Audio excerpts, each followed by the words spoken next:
जहाँ तक हिंडनबर्ग का सवाल है, जनवरी 2023 में उसने पहली बार अडानी समूह के सामने आरोप लगाए थे और अब अगस्त 2024 में वो सेबी के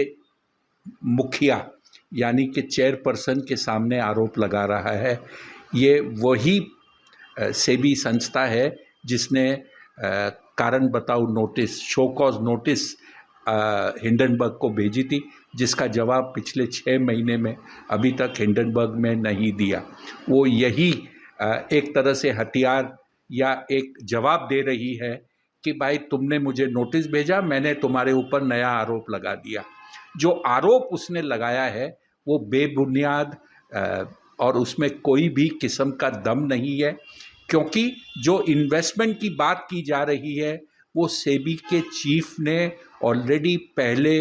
अपने स्टेटमेंट में दे चुका है और आज उसका वापस पुष्टिकरण किया है। उन्होंने निवेश किया था, निवेश करने के बाद में जो पहले जॉइंट इन्वेस्टमेंट था उसे बदल कर अपने पति के नाम कर दिया था, वो निकल गई थी और उसके बाद वो जो निवेश था उसे बेच दिया। ये जग जाहिर स्टेटमेंट है और सेबी के एक कायदे कानून में है कि कोई भी अफसरान को शेयर बाज़ार से कनेक्टेड इन्वेस्टमेंट की अनुमति नहीं मिलती। तो कोई नई बात नहीं है, ये सिर्फ एक तरह से पलटवार करने का तरीका है, कैरेक्टर असैसिनेशन किया जा रहा है और मेरे ख्याल से इसकी बुनियाद एक तरह से अटेंशन डाइवर्ट करने का ही मकसद है। देखिए, हिंडनबर्ग अपने वेबसाइट पे लिखता है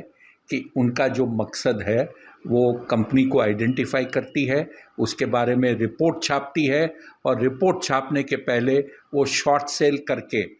जब उसकी कीमत शेयर बाज़ार के कीमतें में गिरावट आती है तो वो वापस कवर करके पैसा कमाती है। ये उसका मकसद है और उसने अडानी समूह के शेयरों में भी यही किया और जो कहते हैं लाखों अरबों रुपए कमाए और उससे उनको लाभ हुआ। अब वो ये शायद वापस एक चेष्टा करेगी कि ऐसा हो, लेकिन